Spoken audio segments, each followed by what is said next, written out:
Buenas noches, bienvenidos a Viernes de Tertulia en el Miami Hispanic Cultural Center. Este lugar conocido popularmente como La Casona, y que realmente es una casona muy bella del principio del siglo XX y que ha tenido una larga historia y desde hace ya casi 15 años es parte del Festival Internacional de Ballet que fundara Pedro Pablo Peña y que ahora continúa bajo la dirección artística de Gilberto Jiménez, que acaba de concluir su 24 o 34 edición del festival. Hoy para mí es un gran placer estar con Armando López. Hemos pospuesto este encuentro varias veces por diferentes razones, pero tener a Armando López en cualquier evento es un gozo. Es un hombre que tiene una gran vida y tiene el don de la oralidad. Sabe colocar la historia. Incluso me dijo, mientras conversábamos el otro día, que él era un puntero. Y esto me pareció algo que te define. Te doy la bienvenida a Viernes de Tertulia, hermano. Bueno, pues gracias.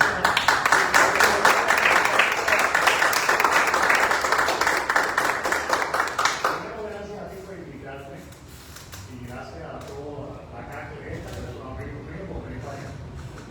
Porque oye, no todo el mundo habla de burbuja de amigos así. Es la canción de Roberto Carlos. Gracias por venir. Y más con el día como está que amenaza a tormenta. Mi amigo, el tipo que está sentado aquí, me dijo que me iban a caer, no sé, el mayor nivel, lloviendo, no sé, hoy me lo viene. Donde yo vivo, el Fayudo está lloviendo también acá canta. Imagínate. Así que eso sí es cierto. Si disponéis de una noche de viernes para venir a una tertulia, a un evento de este tipo, es un paseo y es un goce también, pero a su vez hay que desplazarse a un sitio cuando las condiciones del tiempo no acompañan, resulta mucho peor. Como ustedes saben, Armando López tiene una historia personal muy intensa que yo creo que se resume en dos libros que ha publicado, que Los maricones van del cielo, un libro autobiográfico, podría llamarlo así, y también el más reciente, que es el de Bolero Prohibido, un libro que resume un poco su vida en el mundo de la farándula. Por eso yo creo que en esos dos aspectos se resumen en gran medida, bueno, digo que la resumo yo como observador distante, tú eres que lo dirás. Yo quisiera preguntarte, Armando, comenzar preguntándote. Tú naces en Santa Clara y vives tu infancia, adolescencia en esa ciudad, y ese tipo de tu vida se refleja en tu primer libro. Bueno, el libro de Los maricones van del cielo no es autobiográfico. Ah, no. No,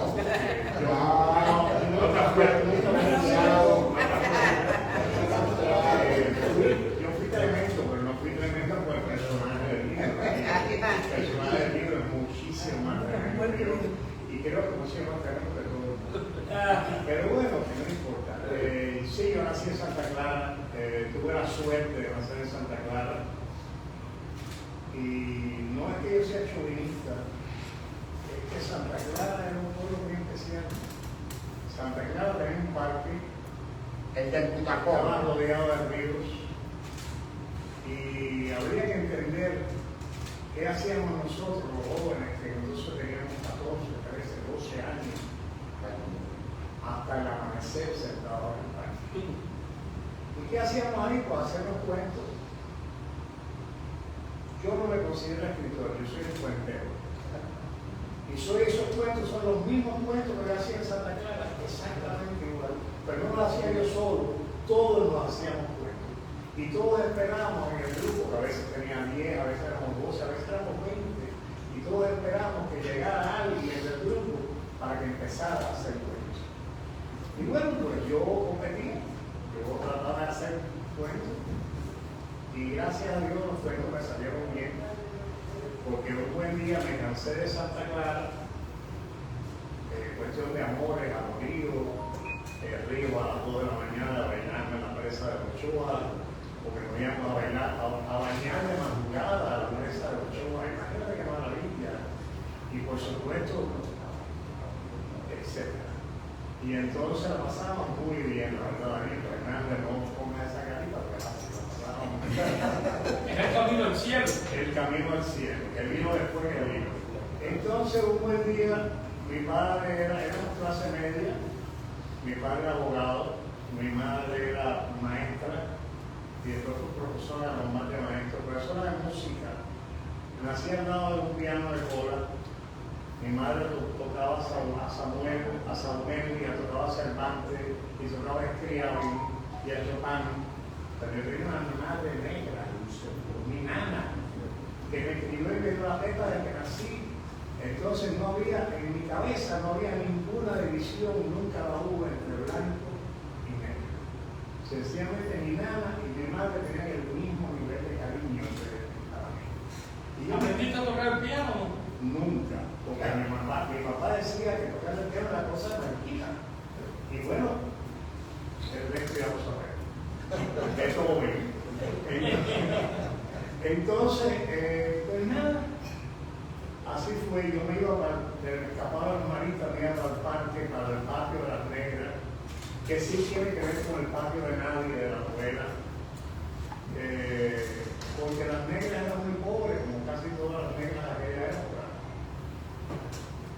Y vivían en lo que llamaban el Callejón de las Flores, que era un prostíbulo de Santa Clara.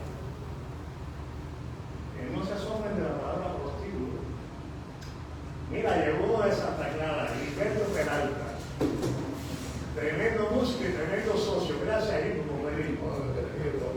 Y entonces, estaba hablando de Santa Clara, el Callejón de las Flores, oye. Y entonces eran 3 negras, la negra que me crió, la hermana que vivía con que trabajaba con mis abuelos, y que era una hija más para mi abuelo, y la tercera negra que criaba los hijos de las prostitutas.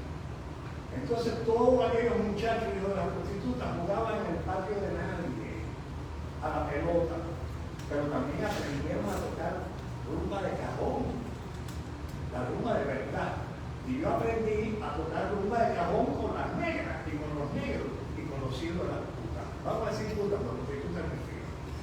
Y entonces, gracias a Dios, me crié entre Scriabin, Saumel, Cervantes y la rumba de cajón.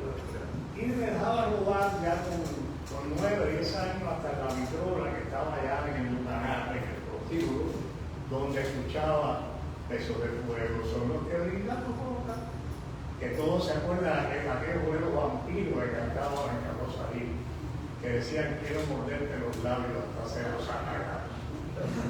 Bueno, pues entonces ese muchacho un día saltó la tapia de su casa y se fue para trabajar. Ya tenía como te fuiste a la vaca. 15 años, acabadito de cumplir, y llevaba en el bolsillo 17 centavos que había sacado de una gaveta. Pero tenía la inocencia de los 15 años. Y la escuela del patio de nadie, de la bañada en el río Ochoa de madrugada, y por supuesto, lo que aprendí al lado de mis negras ángeles. Llegué a La Habana, yo había entrevistado en Santa Clara, en un programa de radio que tuve, en Little Music, ¿te acuerdas de un programita de radio? Imagínate, yo tenía 14 años cuando me aparecía en la emisora de radio de Santa Clara con los discos del Paredes CMX que nos mandaban, los primeros discos del Paredes americano. Los discos los tenía el pueblo. Pero ¿cómo conseguiste ese programa siendo la joven? Bueno, primero tiene que saber que mi papá era el juez de introducción. El hombre del poder. Porque mi tío era el rector de la universidad.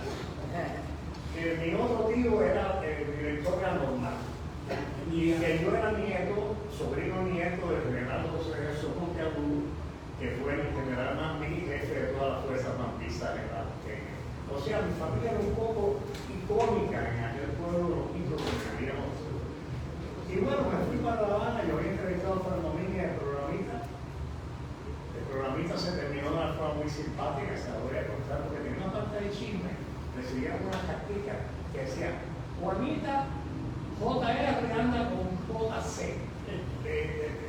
RH anda con JK. Esas cosas que me daban de la anchura y todo. Y un día mandaron una carta. Imagínate que ponía a la mujer del alcalde a vivir con el limonero del pueblo que salió del alcalde. Llamaron a mi papá y mi papá contarme que yo desapareciera. Me dijo, si quieres, vete para la luna. Y yo aproveché y que la tapia. Y entonces llegué a casa de Franklin, que era las 7 de la mañana, y toqué en casa de Franklin. Salió fino la mujer de Franklin. Le digo, ¿qué tú haces aquí? Digo, me fui de mi casa. Y se le preguntó, ¡Fran! Y se levantó Fran Domínguez, que llevaba 1 hora durmiendo. Pues Fran trabajaba, imagínate, en la gruta. Y entonces dice Fran, acuérdame ahí, en el sofá, y me acosté en el sofá. Y ahí me pasó una semana. Pero bueno, mis padres fueron empezaron a mandarme dinero, me mudé a una casa de huéspedes. Y era una casa de huéspedes especial, porque yo vivía en España desde el principio de la puerta. Y a una cuadra de mi casa vivía Juanito Formel. Y en la esquina vivía Moraima. Y en la otra esquina vivía la Enrique. Entonces imagínate tú, yo salía de casa de Moraima, de casa de Flores, y me volví un cabaretero obsesivo. Entonces todas las noches íbamos a cabaret, empezábamos los cabarets chiquititos, después los grandes, así. ¿Pero fue por coincidencia que llegaste a esa dirección donde vive esta gente? ¿O tú tenías una referencia y quisiste poder visitar? No, mi papá me buscó esa casa de verde, eran 2 señoras muy finas. Después supe que no eran tan finas. Y vaya, ellas dormían ahí juntitas, eran mayores. Y no tuvieron hijos, nunca se casaron. Y bueno, imagínate, ella era muy comprensiva. Y entonces, enfrente vivía Machi, que era bailarina del Ballet Nacional, que cuando vino la desgracia que nos cayó a todos, fue los primeros bailarines que se quedaron con el Ballet Nacional en París. Y bueno, ahí estábamos en la esquina de Espada y Jovellano. Ya había venido la revolución. Todavía no teníamos libreta de abastecimiento, pero sí teníamos revista media. Y había un periodista que no voy a decir el nombre, pero tal vez ustedes lo conozcan, y si por el camino se me olvidó lo digo, que era un personaje, había escrito, se había llevado un libro, se había llevado un premio, y de pronto nosotros nos reuníamos en el Estadio Royal a intercambiarnos los discos americanos envueltos en papel de cartucho, porque te agarraban con un disco americano pero ibas preso. Eso no tengo que decir. Sobre todo un disco de los Beatles era un crimen de pecado de fango. Sí. Y entonces Eso ya era bastante adentrado de los 60. Bueno, no, en los 60 y pico ya nosotros andábamos por ahí con la música americana y andábamos. Pero siempre persiguieron hasta los 70. Ah, sí, bueno, eso es la verdad, que nunca ha dejado de existir desde el primer día. Pero bueno, estábamos ahí más tranquilos y este muchacho, que era periodista, que nosotros no lo sabíamos, nos tiró una foto y salimos a doble página, una foto preciosa, los partidos del Padre Royal, con un cartel que decía los antisociales del Padre Royal. Podrás imaginarte que lo cayó. Entonces mi papá me sacó de aquella casa de huésped y me puso en otra casa de huésped en el Pedado. Y ahí empecé a hacer fino. Pero esa a la pregunta de la fineza. No, cuéntame. Bueno, pues estaba en 9 fijé. Ahí conocí a mucha gente. Y me empecé a hacer amigo. Lo tengo que decir por su nombre, de las grandes putas de La Habana. Me hice amigo de las grandes modelangas de Cuba, de todas. Porque realmente los muchachos que hicieron la revolución, que yo conocía a muchos de ellos, eran jóvenes, apuestos, muy bonitos, y todos andaban con los últimos carros que llegaban a Cuba, que eran un móvil, si te acordarás, todos se acordarán. Y entonces ellos se empataron para las grandes modelangas. Se empataron, bueno, pues Fulanito se empató con Berta Montesino, Menganito se empató con mi hermanita Odali, el otro se empató con Ana Gloria, el otro se empató con Bertica Hierro, en fin, todas las grandes modelangas de Cuba se empataron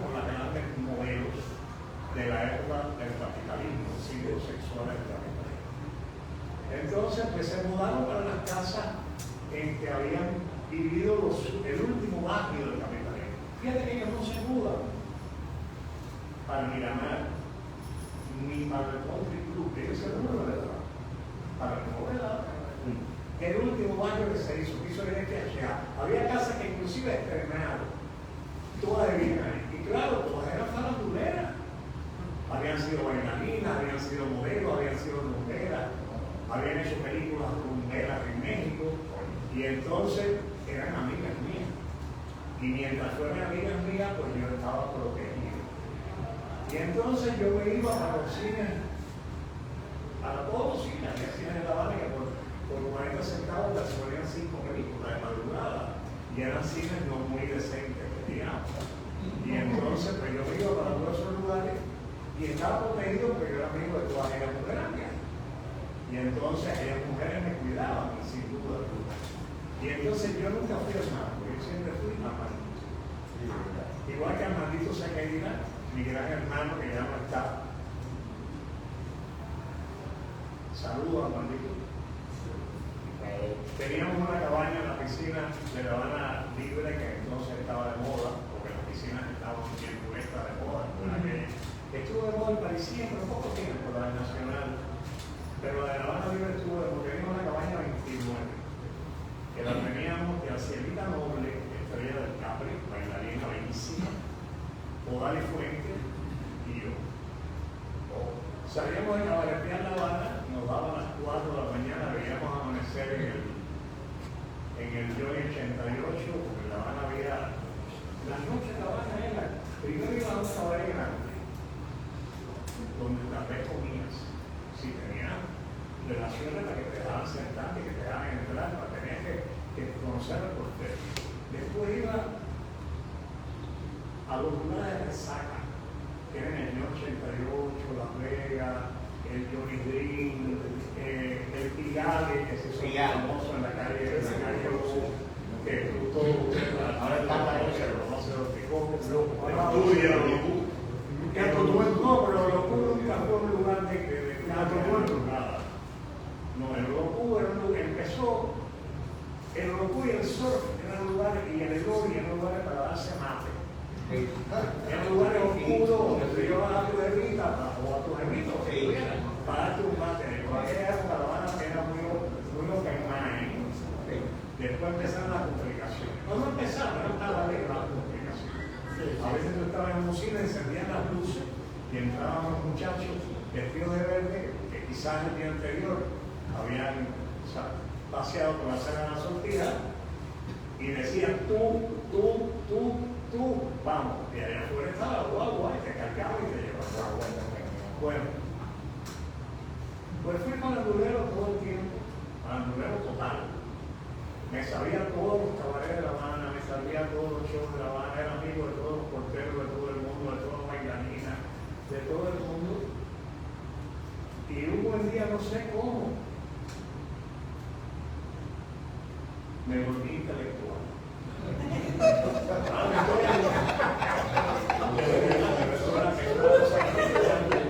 ¿Qué fue cuando te uniste al grupo de la funeraria? No. Hay muchos caminos por antes de llegar a la funeraria. Mira, Aristide Pumariega, que no está aquí esta noche,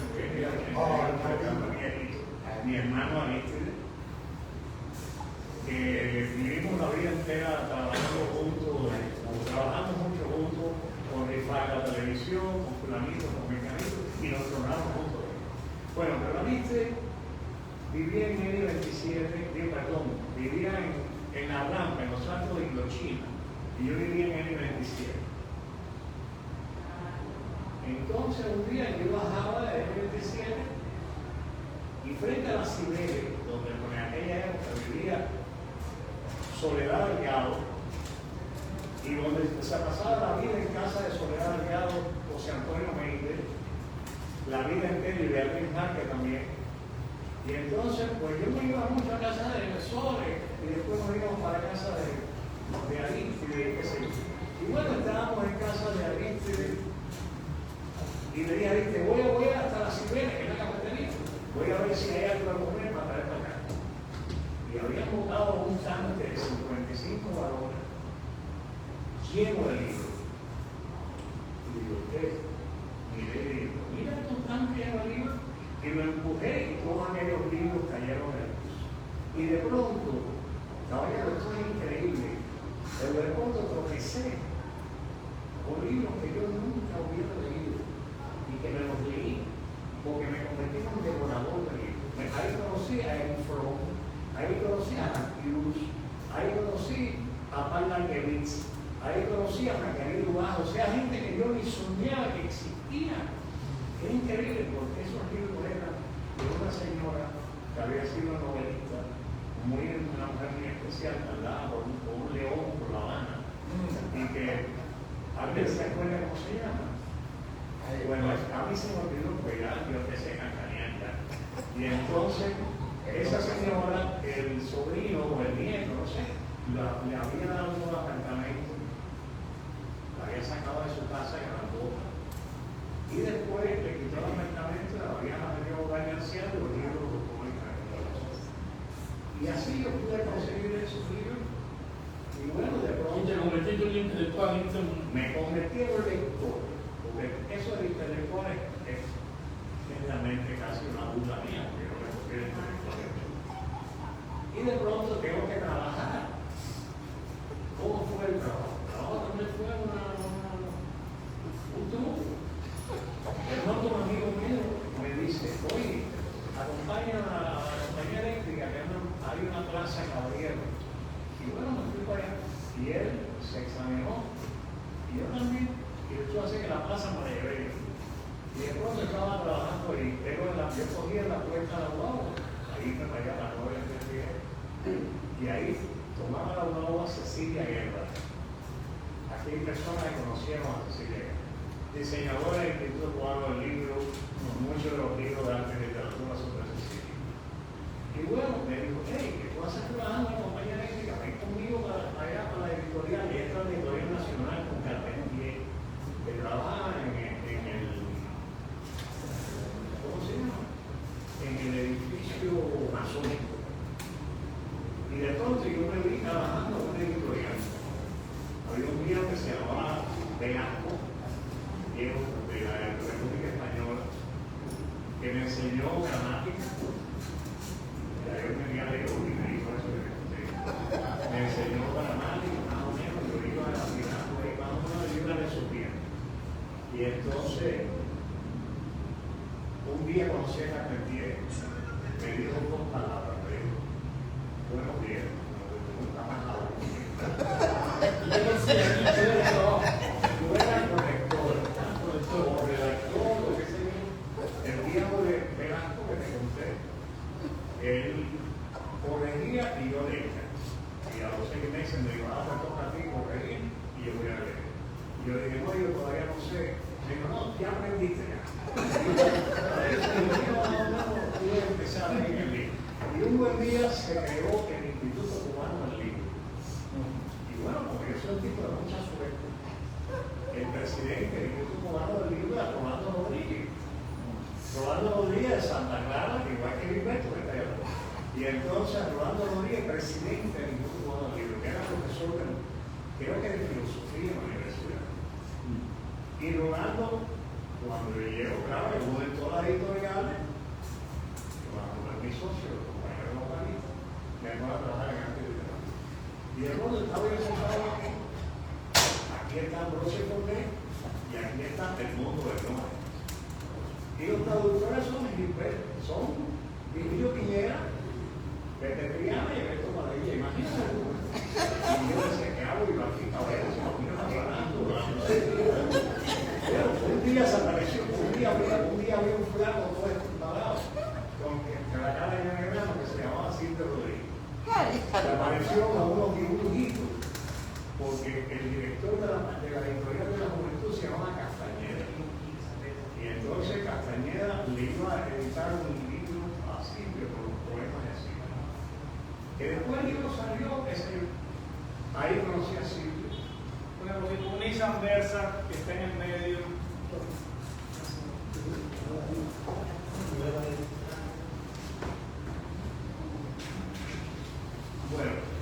David, aprovecha y trae los libros para acá. Los tengo aquí atrás. Bueno, vamos a verlo aquí de frente, por favor.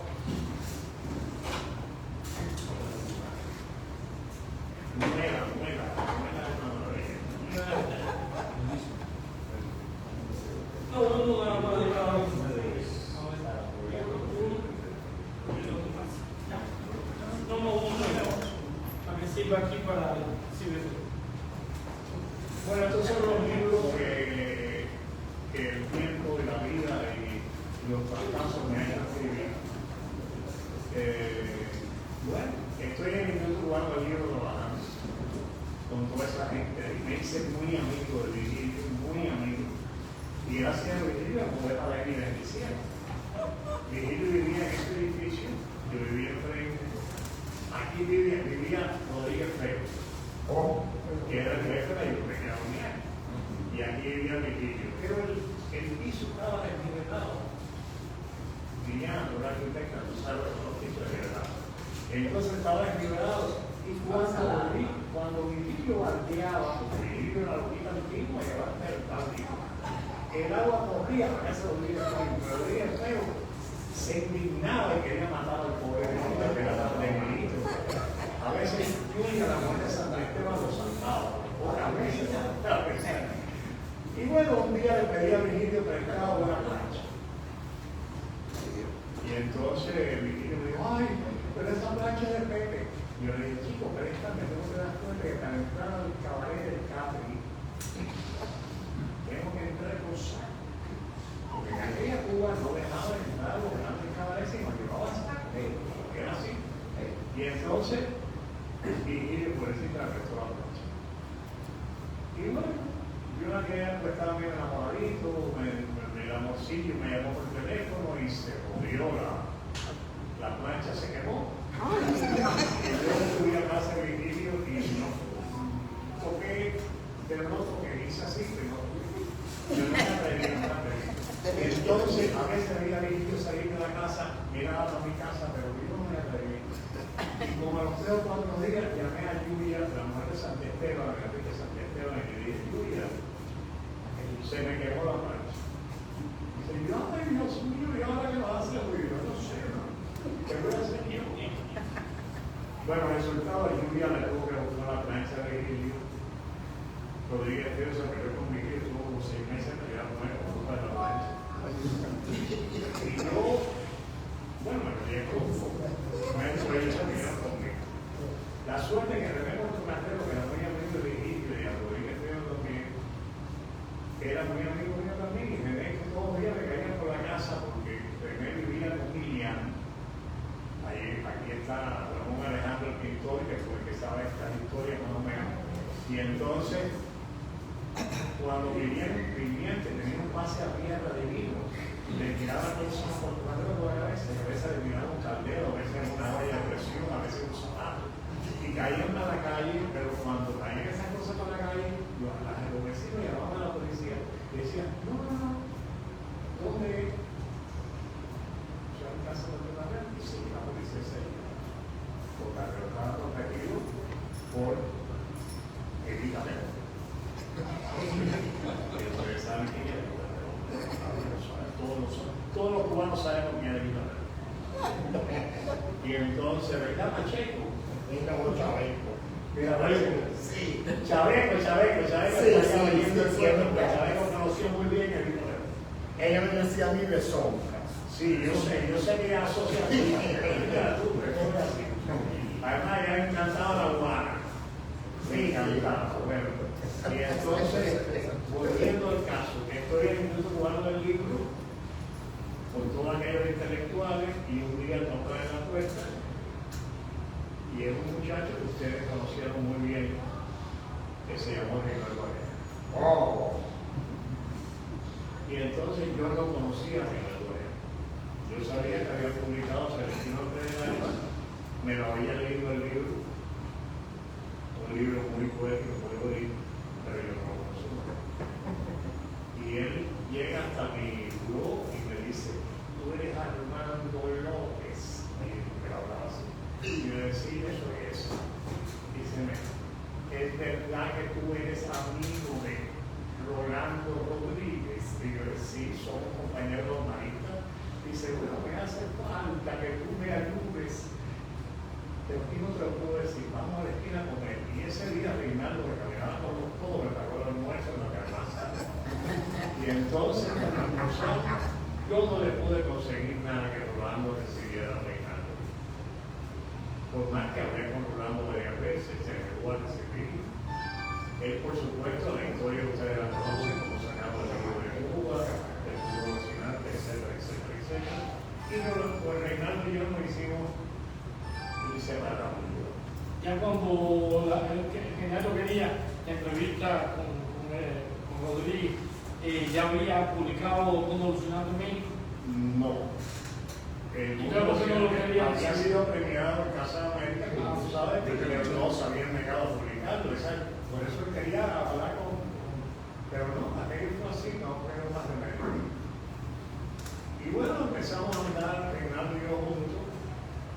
Dime. Ya se había peleado con Barniz.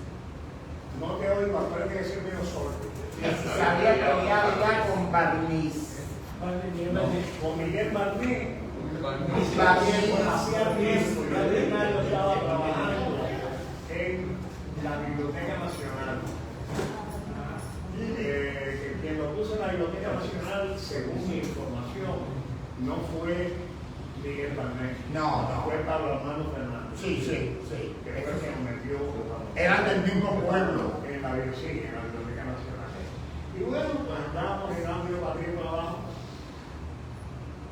Siempre estaba, imagínate, yo, todos los amigos míos, nadie era del CDR, nadie era militante, y el mundo afuera se estaba acabando, nosotros vivíamos como una burbuja.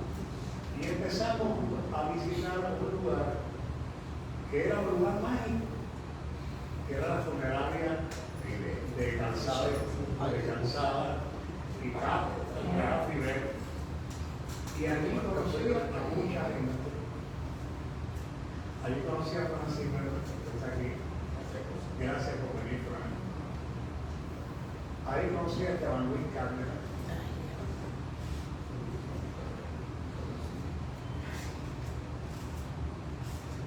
El buen hablarte. Esteban. Sí. Una gran persona. Yo como buen amigo mío también. Mi hermano. Yo presenté para irme del país. Llevé la carta a Rolando, se la tomé en la mano y me dijo, yo no he leído esto. Y él sí me la rompió. Y yo le digo, bueno, no la leo, yo te traigo para después. Y bueno, me quedé desplazado. Entonces, ya yo era desplazado, Reinaldo era desplazado, Alicia era desplazado, Esteban Luis era desplazado. Y mi papá me dijo, todavía nos quedaba un apartamentico en Madero. Mi papá me dijo, no, vete para Madero, que te mando dinero. Y me fui para Madero a bailar con Felipe Dulzaire. Que cuando aquello Felipe cantaba con esa Rivera. Quiero hacer un paréntesis antes de que llegue a Varadero, porque me estaba yendo de la vaca. Cuéntame, porque la historia de la funeraria hay muchas historias, muchos protagonistas y hay muchas historias, pero cuéntame una noche allí en la funeraria, entre la funeraria y el pueblo. No, era la funeraria nada más. Era el parquecito ese que estaba. Sí. A veces había 10, a veces éramos 20, a veces 30, a veces eran más. Sí, cómo no. Y poco a poco se fue llenando de gente. Y era una cosa increíble porque iban escritores, iban pintores, iban poetas, todo el mundo se aparecía atado, todo el mundo se aparecía con sus poemas. Sí. Y ahí yo empecé a escribir poemas también. Y de pronto me di cuenta que yo era poeta, pero no poeta como los poetas finos que son amigos de ustedes, ¿no? Yo era un poeta poderoso. Yo era un poeta que hacía poemas y los pegaba en el baño de la unidad y de la duquesa. Y entonces los pegaba por ahí por los baños.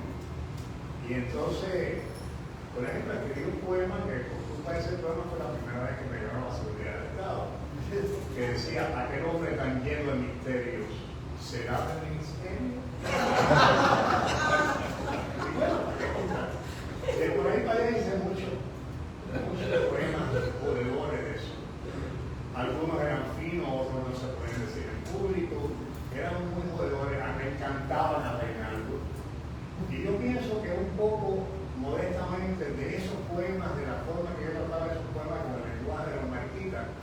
salió el mundo social.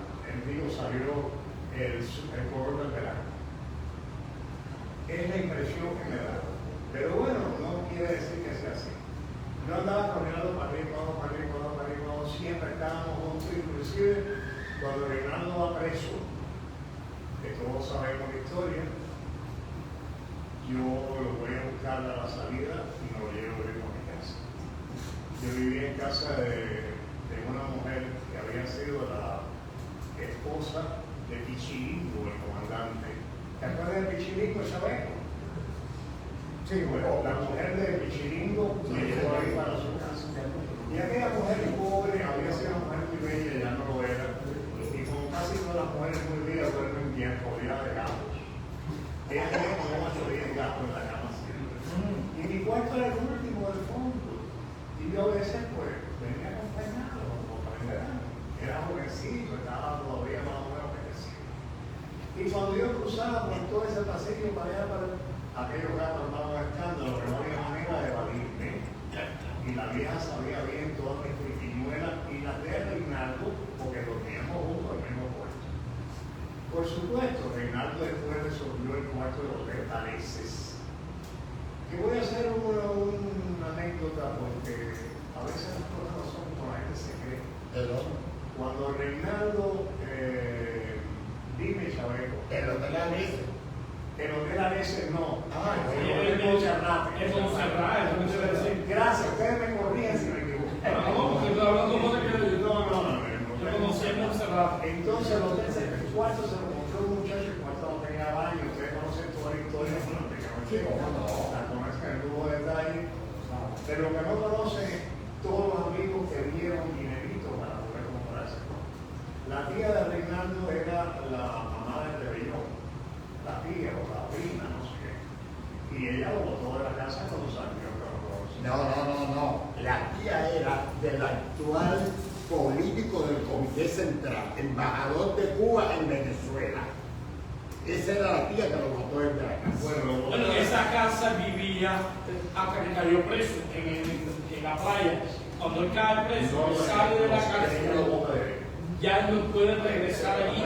Entonces, cuando empieza a buscar dónde vivir, él está deambulando por varios lugares, quizás hay excepciones, hasta que llega a Montserrat. En ese lío, el hermano de José, Nicolás, le hizo en el apartamento de Montserrat, de la edición de una ropa. Sí, pero esa Macua, independientemente que el hermano de José se la haya hecho, una vez veníamos Aristide y yo, Aristide lo estaban dejando poquito a poco publicar en DDT. No le había quitado el tobillo, pero lo dejaban publicar en DDT. Y venía Reinaldo con la cena de enfrente, con un relieve que se había robado el ferrocarril con un muchacho.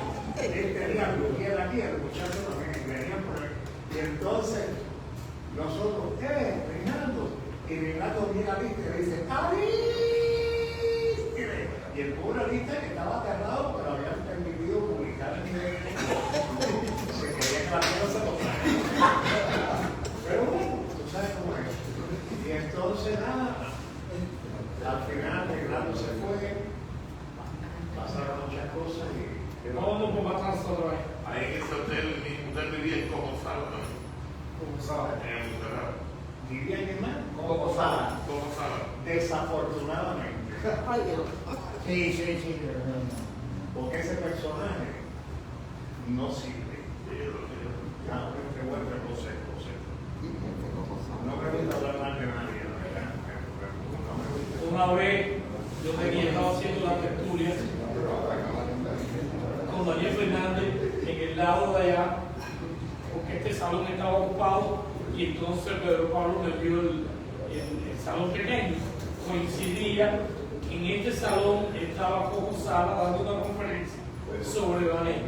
Y toda la tertulia con Daniel fue lanzando lluvia a Coco, que estaba al lado. Sí, Daniel sabe que todo es Un personaje. Daniel sabe muy bien esa historia. Bueno, volviendo al caso, en este camino largo en que estuve en el libro, estuve aquí, estuve en la compañía eléctrica, que nunca se olvidará la compañía eléctrica. Recuerdo, por ejemplo, de que millonario. Me acuerdo cuando nacionalizaron la compañía, que estábamos todos, hacíamos cadeneta y cantábamos arriba. La internacional. La internacional. Los pobres del mundo. Y yo me acuerdo que al lado mío estaba la hija de Universo Sánchez.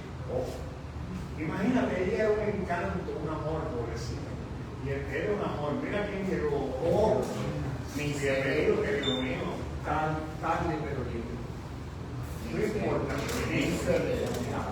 Y entonces, esta chiquita de hija de Universo era un amor de muchacha, un amor de muchacha. A mí me resulta muy difícil cuando oigo a la gente hoy en día hablar de lo de allá y lo de acá. Yo esas divisiones no las manejo muy bien. En mi cabeza tengo una gran confusión. Porque yo tengo muchos amigos de allá y tengo muchos amigos de acá. Y realmente, no sé si es que la vida me trató muy bien, con mucho cariño, porque fui muy amigo de la Real de Cuba de La Habana. Tal vez fue eso. Tal vez fue porque Dios me regaló 3 gramos de talento. Tal vez fue porque iba todos los días a casa de una niña, porque casi que vivía ahí, almorzaba allí. Yo tenía 16 años, 17. Y ahí se reunía Marta Valdés, se reunía Luis García, se reunía los Fabri, que había sido mi hermana del alma. Nos reuníamos toda la gente que veía todo el ver con el feeling y demás.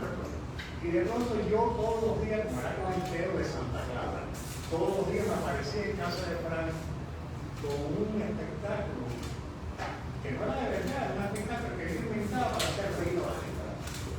Y siempre metía monjas y siempre metía curas. Estaba yo recuerdo claro.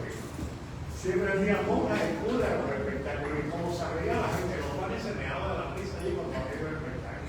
Y un día llama a Fran, lo llama a mi padre, para hacer un especial de 2 horas de duración con su música. Todavía no había venido la televisión, ni la parlamentación, ni todo lo que vino después. Y Fran dice, sí, yo lo voy a hacer, pero yo pongo el guionista. El guionista de Orlando Quiroga. Y mira tú que era famoso. Y de pronto, yo era el guionista de Manolo Rifán. Y tuve que hacer aquel especial, y cuando llegué allí, yo me acuerdo de Rosita Cornet. Y saludo para ella. Estimo, quiero y voy a querer siempre. Por persona decente, ¿verdad? Rosita, me acuerdo que me dijo, pero si es un niño, ahorita es un niño. Y yo me puse bravísimo con ella aquel día. Porque yo era un niño, pero bueno, el niño trabajó por muchos años. Hice parte de música de estrella, hice justo a las 9 o 8 años escribiendo. Que dejé de hacer televisión cuando surgió la revista Opina. Pero esa es otra historia. No, pero que tiene que ser parte esencial de esta conversación. Bueno, pues la Opina tiene que aparecer. Bueno, a ver, Opina. Ay, Opina otra vez. Bueno, Opina empezó con 84 páginas. Empezamos en la artículo del Instituto de Demanda Interna. Creamos 4 datos. Y yo realmente ni era periodista de la revista, ni era nada. Yo era amigo de Ariste. Y Ariste estaba haciendo una revista que ni se sabía si siquiera si iba a existir. Esa revista también estaba haciendo Rocar, estaba haciendo Los Martínez, estaba haciendo varios diseñadores. Y de pronto, esta fue la revista que salió porque Ariste la había puesto a hacer en rotativa. Y los demás quisieron hacer una revista en colores. Y con todos los hierros, con el logo, etcétera, etcétera. Y bueno, escogieron la rotativa. Y yo empecé a trabajar ahí. Me acuerdo la primera vez que hice un trabajo para Opina.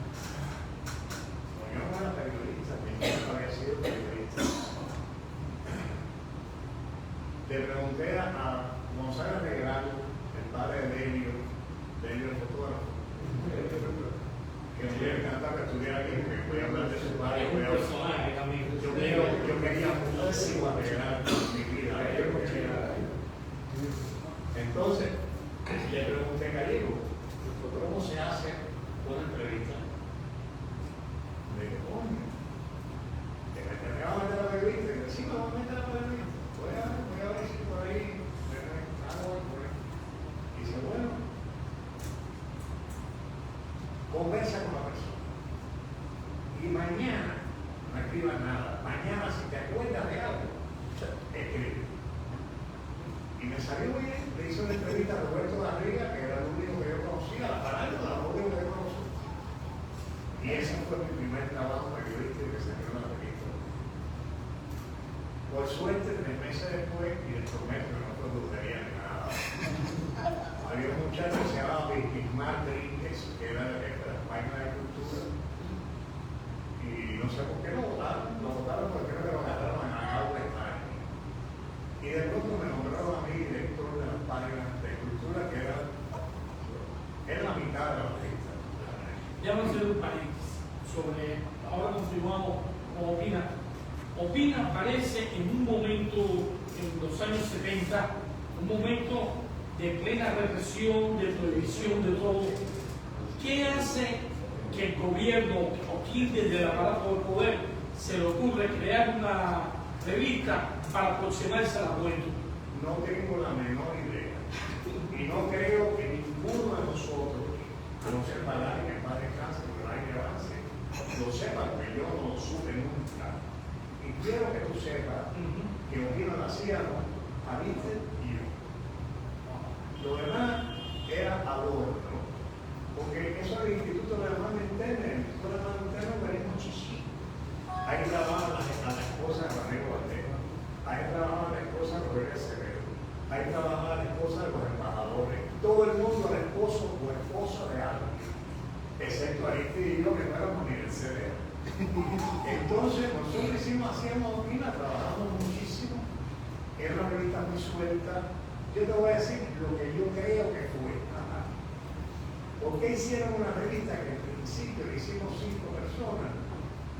Marta Besa, María Publicitaria, había sido el Consejo Nacional de Cultura, había aprobado hace muchos años. Fernando Miguel, tronadísimo también, y yo.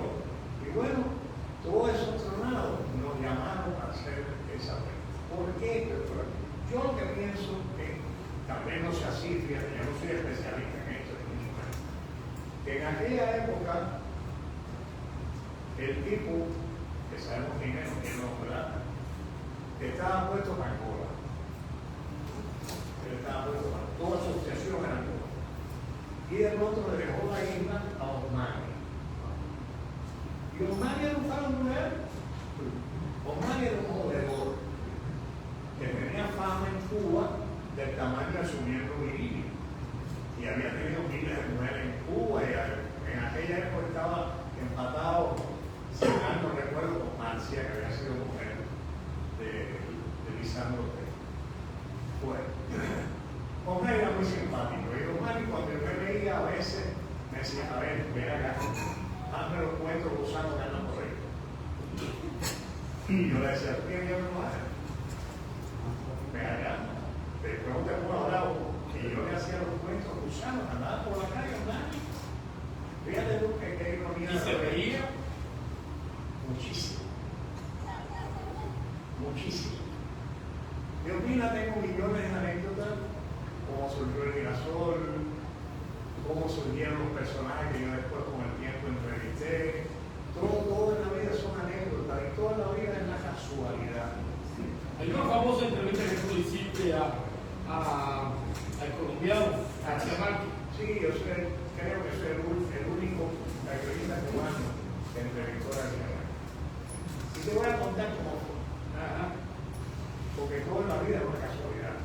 Yo soy muy amigo y sigo siendo muy amigo, aunque soy muy amigo de Orlando Jiménez Leal, que es mi hermano.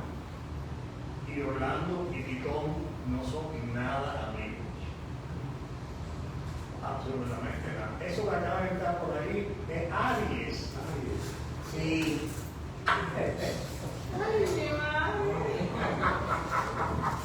¿Qué manera de quererte? ¿Qué manera? Mira eso.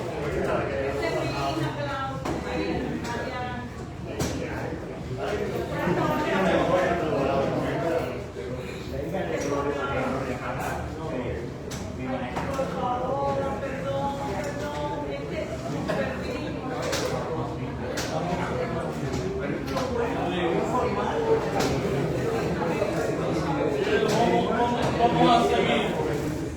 Ahora lo que trae una silla. Bueno, ¿por dónde iba? Por donde decía Marco. Yo vivía en esa época, ya tengo casa. Tengo una casa en Enredado, porque mis padres se mudaron para La Habana. Yo no te tengo que decirte que yo era muy amigo de Dani, o Dani era muy amigo de todo el mundo. Y no te voy a decir la verdad, porque no puedes, aquí la gente dice muchas mentiras. Yo veo en la prensa y paso la vida leyendo mentiras. Pero no, yo digo la verdad, porque para qué decir mentiras. Yo era Dani, era mi hermana. Y entonces, sencillamente, porque era amigo de Dani, era amigo de Carito también. Y entonces, un día le caí atrás a un Carito para que le dije, mi mamá tiene 84, mi papá tiene 25 y vive en Santa Clara. Era sola.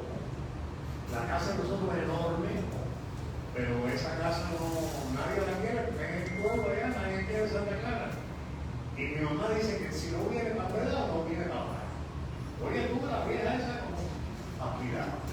Y entonces, bueno, tanto fue que resolví la casa en 17, entre 18 y 20. Bravo, hermano. Y Mañito, el fotógrafo, director de cinematografía de ICAI, mi hermano, el padre descanse, Yo hace poco, Mario hace decía, poco, y era mi hermano del alma, vivía a 2 cuadras de mi casa. En ese barrio estaba premiado. Mira, ahí vivía Blanco de Cardoso en 20. Ahí vivía Almería León en 20. Ahí vivía María Teresa Linares también. Leonardo Acosta en 19 y 20. Que Leonardo Acosta era mi socio de 20 kilos y 20 días, como decíamos los cubanos. Que Dios lo tenga en la gloria, se fue embajada donde esté. Porque era un tipo fuera de liga, Leonardo, fuera de liga. Michi, su esposa, que vive todavía en Cuba, a veces me llamaba y me decía, ay, hermano, voy para casa. Y Leonardo se lo dio. Y Leonardo estaba en el balcón, diciendo, venga, no, es fulanito. Y el fulanito sabe quién era. Y yo tenía que coger a Leonardo, cargarlo y llevarlo para la cama. Porque estaba en candela, porque yo lo preso como bueno, no, nadie. Leonardo, Premio Nacional de Música, Premio Nacional de Literatura.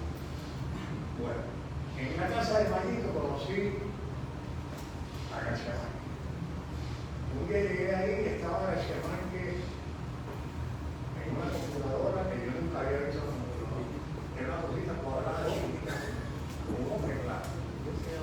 Y yo lo veo sentado ahí y dice Mayito, mira, ponte ahí con esta en la computadora. Y yo, ¿cómo es? Y yo me dice, esto sí para trabajar, porque edita los textos que uno escriba. Y yo miro, digo, ¿qué? ¿Cómo debe llamar? Y se me dijo, sí, pero ¿cómo pongo con eso? Vamos a ver la computadora. Y bueno, esto ahí lo conocí. Y el 24 de diciembre, Pitón, mi socio, que ya te digo, que si estaba hablando aquí, pone mala cara porque yo hablo bien de Pitón. Pitón es amigo mío. Porque yo fui muy amigo de Jorge Andreu. Jorge Andreu era con mi hermana. Y Jorge Andreu fue la primera esposa de Pitón. Y Pitón los 24 celebraba la fiesta, la Navidad, en la casa de la Puntilla con sus 3 mujeres. Sus 3 esposas. Primero invitaba a Olga, invitaba a Babi, que estaba la directora de Carlos Marcos, lo que ellos, y invitaba a mí, y por supuesto mi tía Vale, que era la mujer actual, estaba en la casa. Y yo llego y me invitan ahí, y entonces yo me encuentro ahí a García Márquez. Y entonces le digo, está aquí, no, me lo voy a mandar. Invita, tratando de robar los chicharrones de la cocina, como jugamos de ahí. Y entonces, váyanse para allá para la terraza. Entonces, y yo iba a hablar de García Márquez.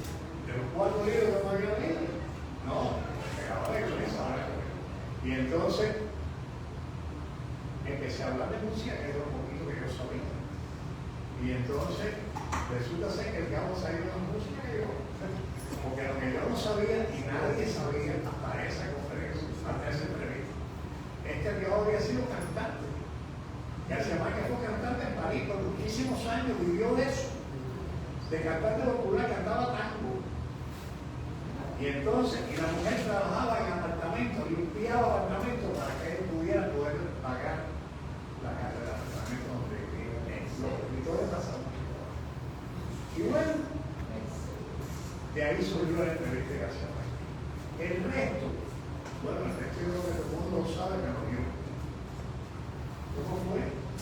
Bueno, el resto, no sé, el tipo ese que tú sabes que manda ahí, o que mandaba, se relató con la revista Opina así, en su buró, con García Márquez en la portada, a 2 páginas grandes.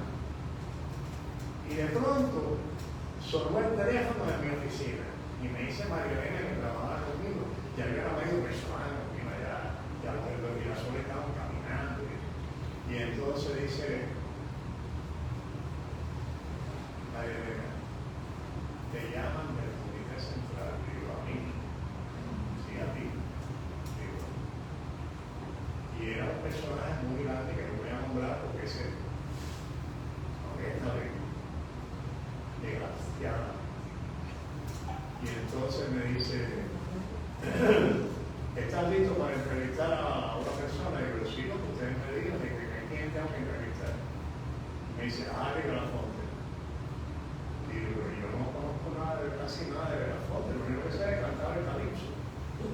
Hizo una película que se llamaba Patrimonio, que sí. Y me dice, te voy a mandar también con 4 o 5 páginas de fax, con la biografía cultural de él. Me lo daría prisa, me vino a buscar un carro rarísimo, me montaba allá adentro y me llevaron al Comité Central y entrevisté a Belafonte. La primera pregunta que me hizo Belafonte fue así. La entrevista anda por ahí, sé que la pueden conocer.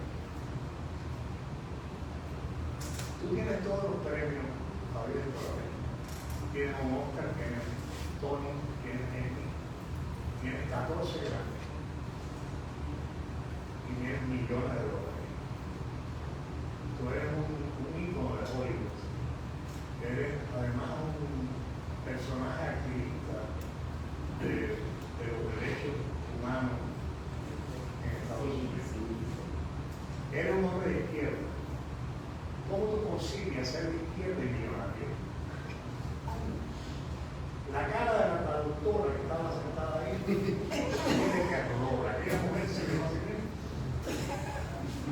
Y había una persona ahí, que es la que le digo, que no voy a decir quién es, que le dijo, hágale la pregunta. Le hizo la pregunta, salió publicada la entrevista. Y después de eso, bueno, después de eso publicado, María Santísima. Ok, voy a hacer un paréntesis. Cuando le hace la entrevista a García Márquez, que en esa entrevista que se publicó es donde cuenta lo de cantar tango en París. ¿O no? ¿O es algo que tú...? Yo creo que no, yo creo que en esa entrevista ¿Sabe eso? ¿Cómo que no? ¿Cómo fue? Sí, esa entrevista salió publicada en todas partes. Salió en francés, en alemán, en español, hasta en chino creo que ha salido. ¿Y de la fonte que te contestó?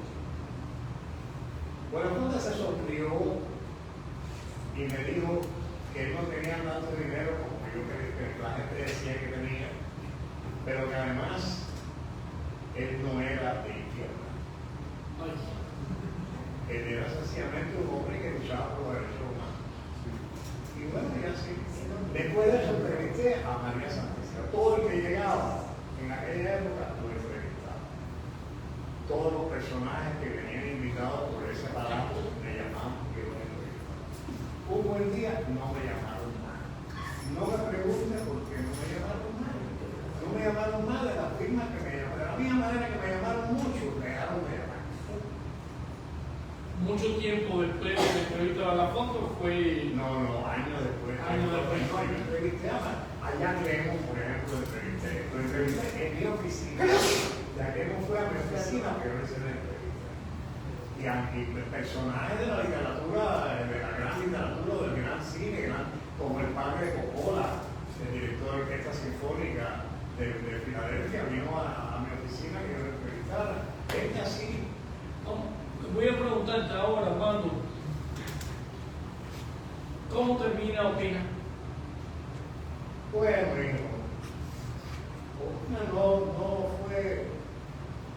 Opina fue un globo. Yo me imagino que algo pasaba en las estructuras del movimiento cubano, que ellos querían cambiar, o un grupo quería cambiar.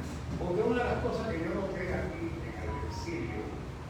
Yo voy a utilizar la palabra exilio, porque no me gusta utilizarla mucho. Pero bueno, la voy a usar.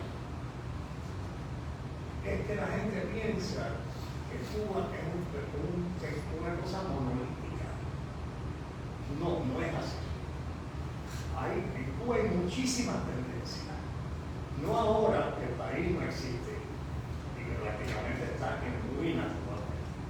En los años 80, cuando Cuba había zapatos Adidas y lo vendían en el mercadito libre, cuando había todavía el cabaret con grandes producciones, cuando el ICAI hacía 10 películas al año, en ese momento que Rusia, como sabemos, daba millones y millones y millones para que los cubanos, como carne de cañón, fueran morirse a Cuba, porque por eso no daban el dinero, por otra cosa. En ese momento había muchas tendencias. Y una de estas tendencias te la voy a contar ahora.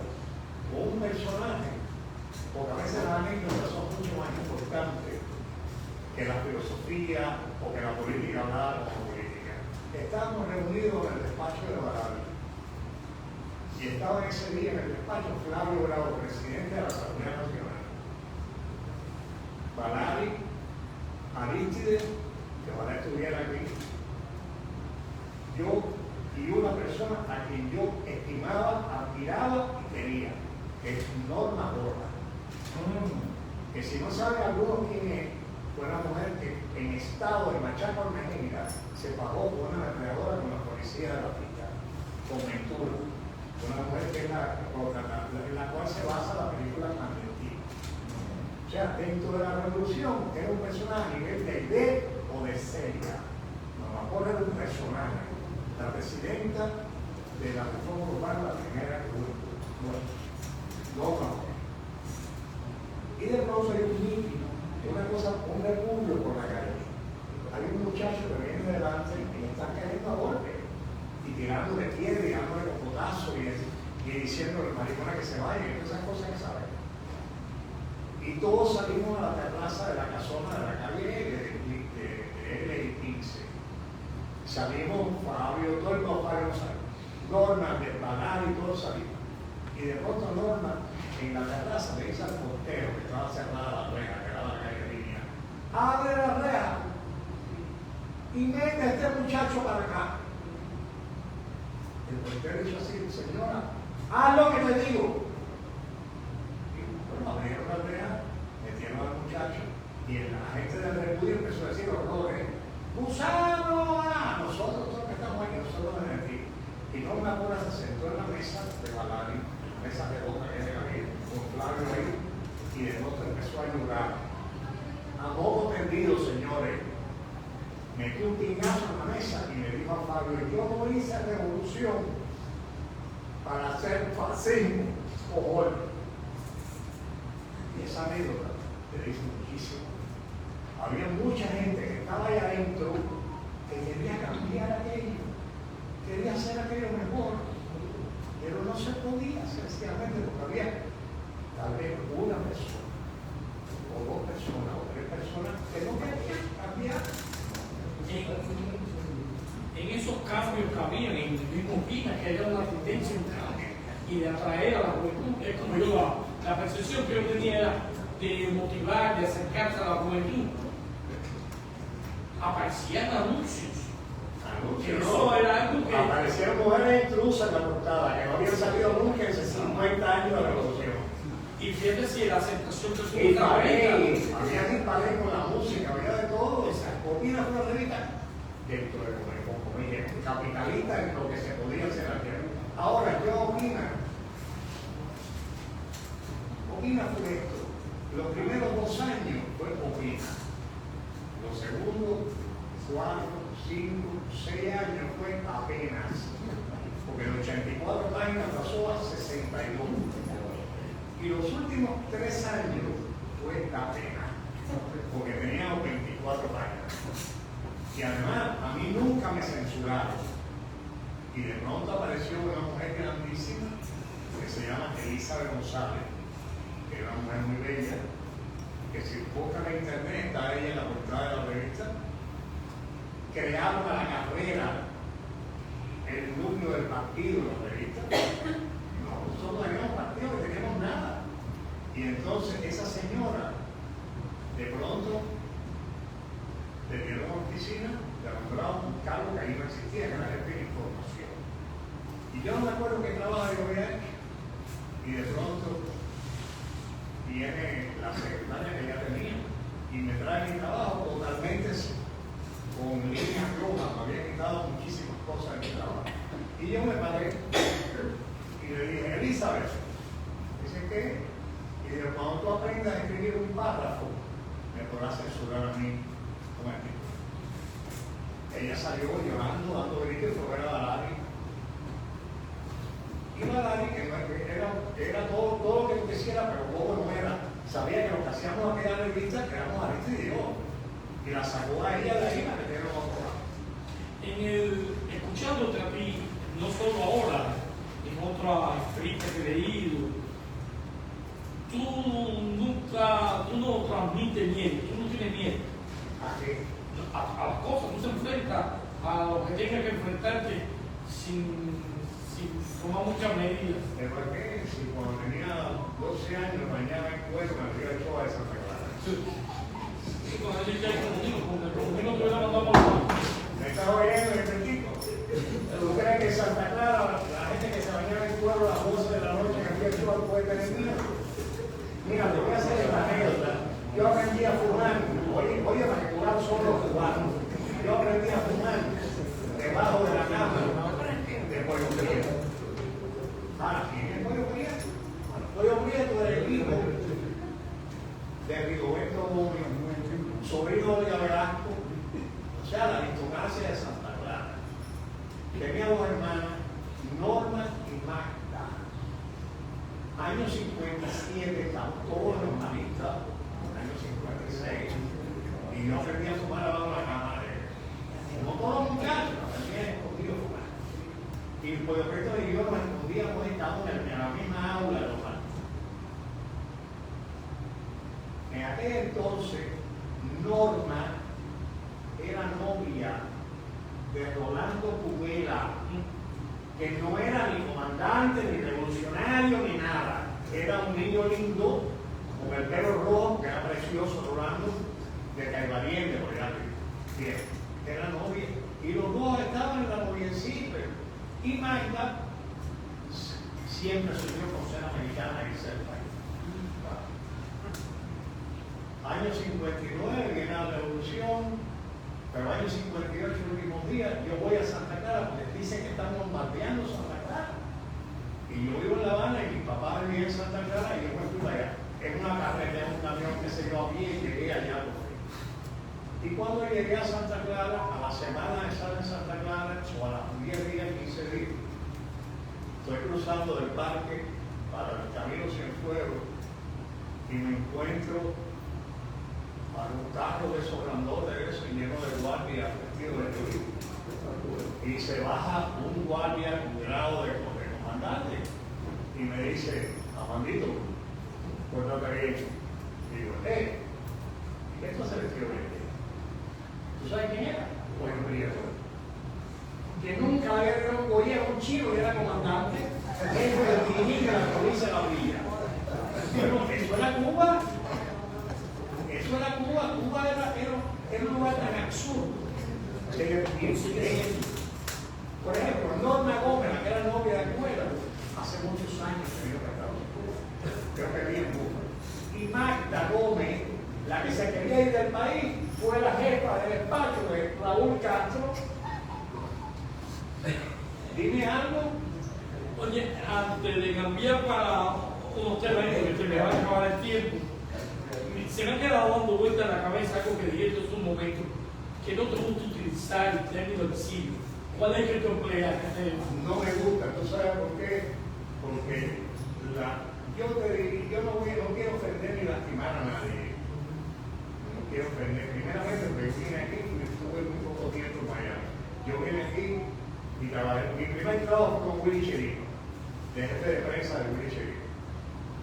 Porque yo había triunfado con la orquesta de Andrés en México y Willy me llamó para trabajar con él. Trabajé con Willy en 4 meses. Fue el que creé la Fundación Willy Chirico en su momento.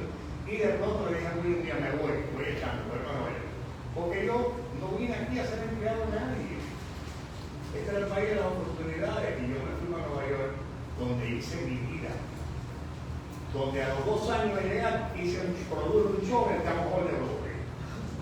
Y llegué al Lincoln Center y llegué al Manhattan Center, hice los grandes shows de Nueva York y fui muy feliz. ¿Verdad, Magali? ¿Verdad, Francine, hermano? Usted, ¿verdad, Soto?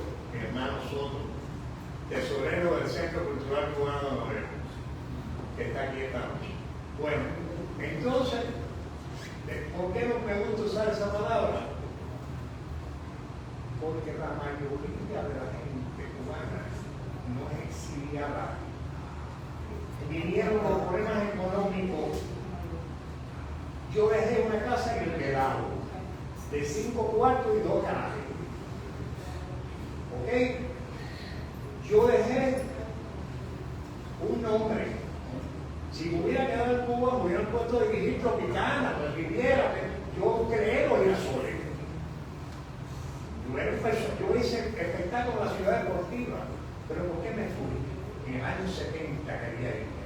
¿Por qué me fui al final? Y cuando me dieron un chance que me dejaron ir a México con un espectáculo mío, me cambié. ¿Por qué? Porque yo odiaba aquellos sistemas.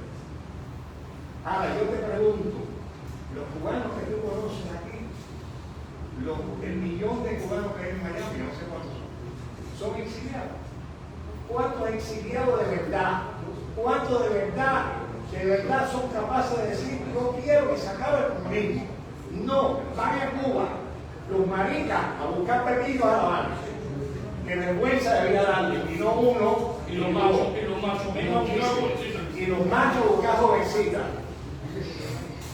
Por favor, y me dicen que son exiliados, no, que son unos descarados. ¿Cómo tú percibes el Mariel en el año 80? Una válvula de escape. Yo estaba en La Habana Libre en el show de Maricusa que cerraron en el año 70 y pico. Y fui al baño, y en el baño de La Habana Libre había escrito bajo Fidel Castro que me enseñó. En el 80. En el 80. Cuba estaba en candela. En candela estaba Cuba. Y por eso fue que tuvieron que abrir la válvula de escape. ¿Tú crees que el tipo era loco? No, loco no era. Y tú, ese fue un momento muy confuso, porque yo me fui cuando el Mariel veía la familia se desintegraban, los amigos se iban, era doloroso lo que estaba ocurriendo para Cuba.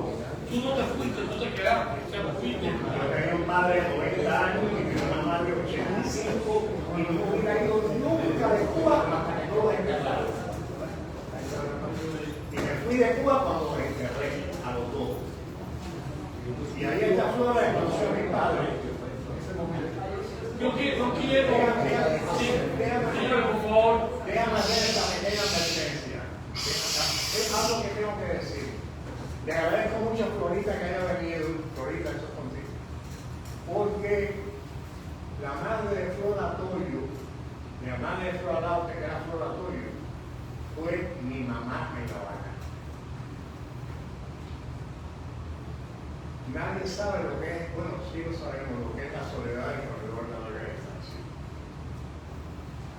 Yo no soy del CDR, yo no tengo un tiro, tengo todos los defectos del mundo con mi personalidad, que todo el mundo la conoce, porque nunca me he escondido, estaba en closet, nada por el piso. Toda mi vida he sido buenetico de Santa Clara, pero traje el tipo. Después me preguntaba cómo tú eres, y yo así, desde que tenía 14 años. Yo siempre he sido con la puerta abierta. Y yo iba a casa de la madre de Flora, donde siempre tenía un abrazo, un beso, un cariño y un plato de comida. Tu madre para mí fue mi mamá.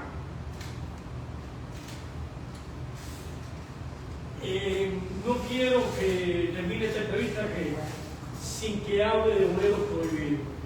De ese libro, ¿qué te propusiste para lograr reunir la vida de ese mundo farandulero en una sola? No, yo hice muchas conferencias en universidades. En Estados Unidos hice conferencias en Columbia University, en South California University, en NYU, en el Instituto Cervantes hice más de 20, en Madrid, en la Hispanoamericana, en Buenos Aires. O sea, lo único que pretendí fue que no se perdieran esas conferencias. Las agrupé en forma de libro. Porque se iban a perder, porque esas conferencias Están dispersas. Ahora estoy tratando de conseguir. Ajá.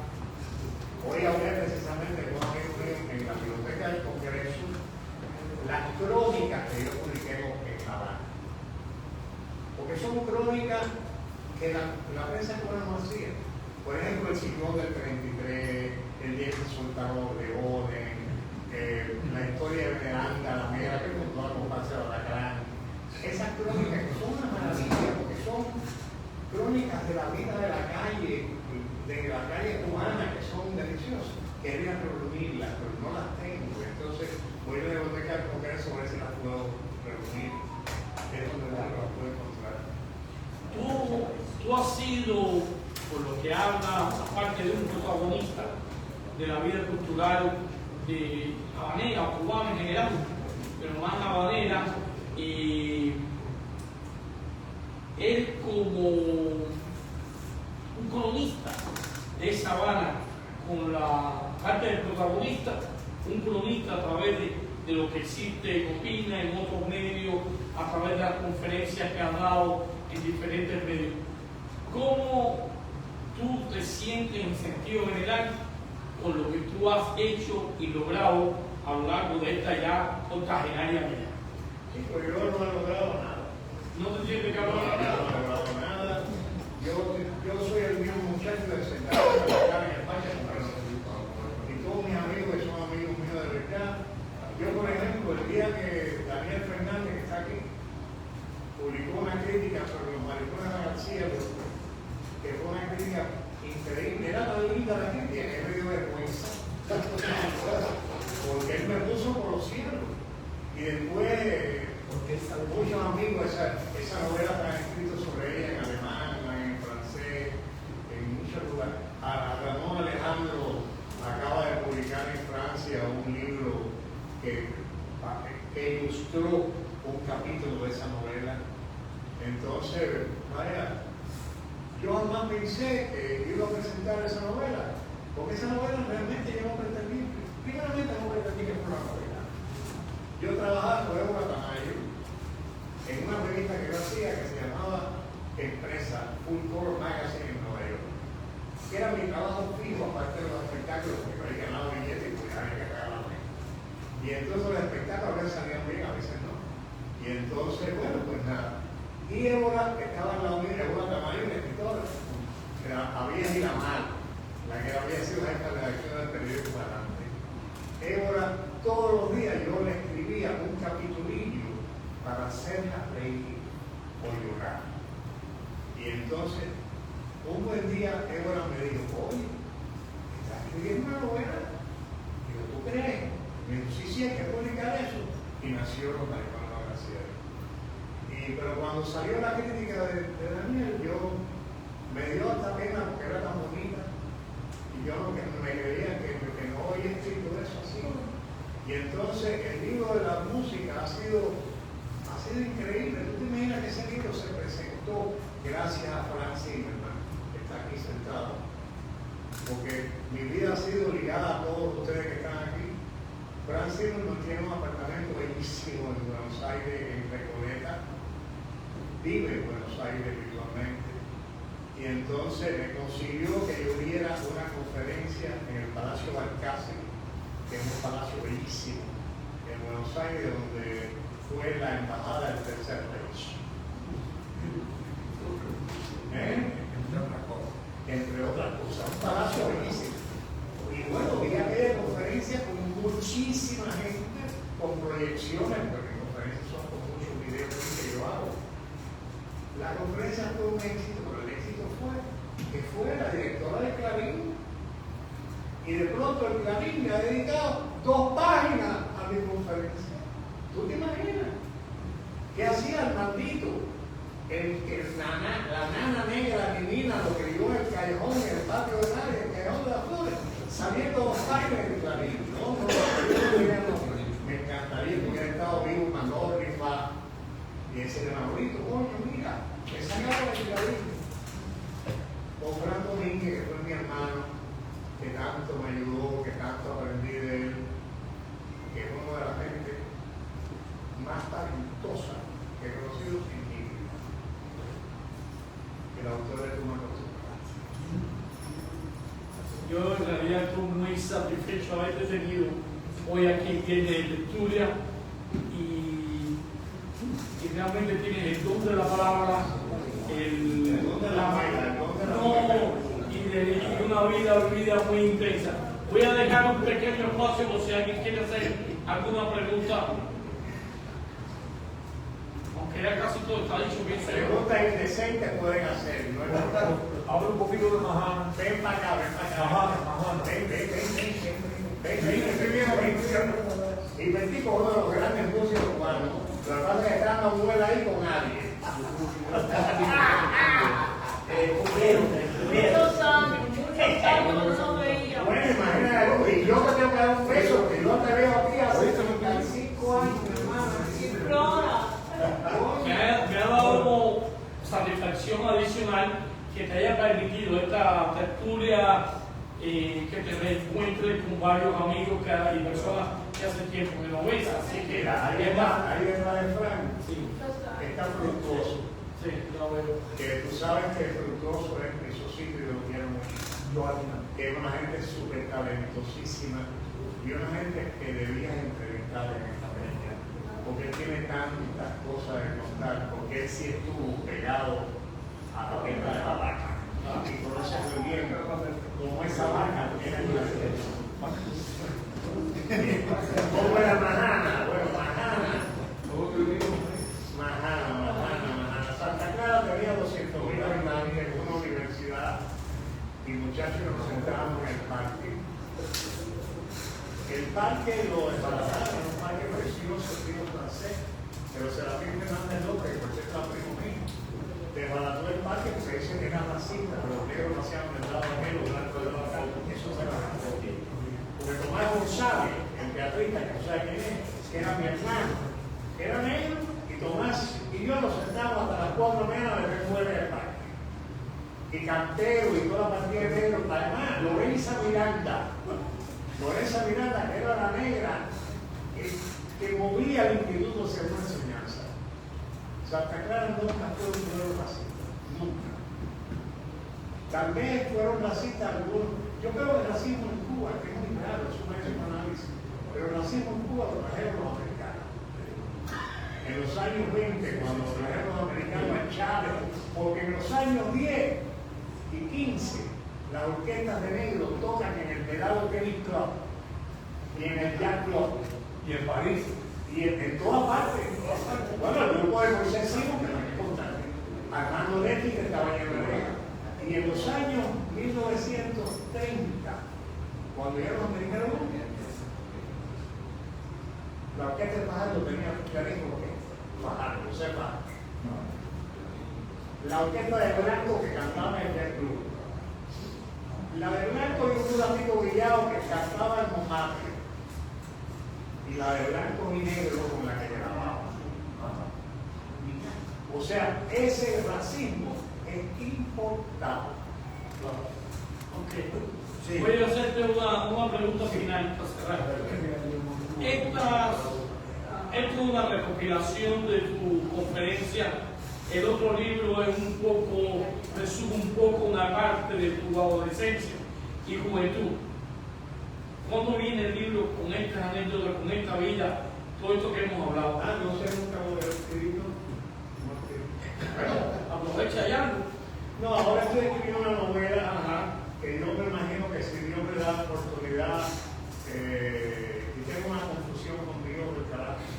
Estoy como un amono, Señor, tú que no existes, ¿no? Me levanto los lunes y no creo, me levanto los martes rezando y me levanto los miércoles dejando el coño. Entonces, vaya, es una confusión que tengo, que la verdad que estoy muy. Pero bueno, ahora sí. ¿Y es que la novela sobre La novela se llama El Sol de la Lentejuela. Y empieza porque hay un señor muy mayor que vive en un lugar y mira por la ventana de su sótano donde ve todo en pantalla así y dice, esa hija de puta, siempre mirando al norte al enemigo. Bueno, ejecuta la giraldilla. Decide juzgarla, condenarla y fusilarla. Así empieza la novela.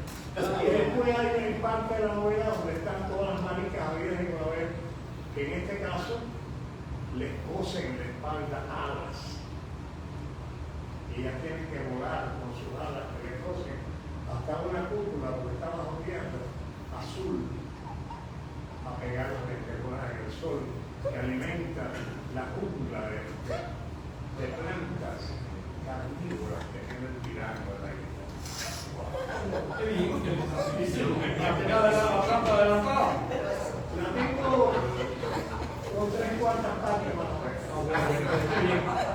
Que hace falta que David Cadena, que está por ahí atrás, está moviendo como que no tiene una novia en España. Bueno, quiero agradecerle a Armando López por esta maravillosa, anticipada recuperación en jornada de viernes de tertulia. Sus libros, para quien no los tenga, estén interesados, están ahí a la venta. Y solo me resta invitarlos para el próximo tercer viernes del mes de septiembre, para otro viernes de tertulia, donde voy a tener en esta ocasión a el señor Joaquín Nández. Muchas gracias.